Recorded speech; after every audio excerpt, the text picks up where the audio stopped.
ले जी अल्हम्दुलिल्लाह हमारे पास कुछ और मेहमान है और इनसे एड्रेस पूछते हैं और कहाँ से आए हैं, कितने जानवर लिए हैं। अस्सलाम वालेकुम भाई, क्या हाल है भाई, ठीक हो?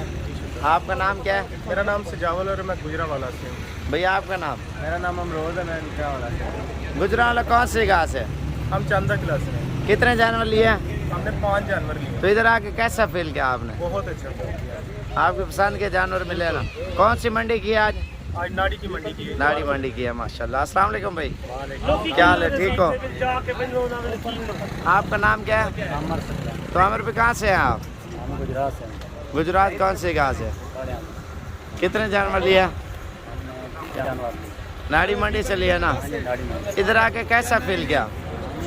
बहुत खुश। लोगों को क्या मैसेज देना चाहते हो सजाल भाई?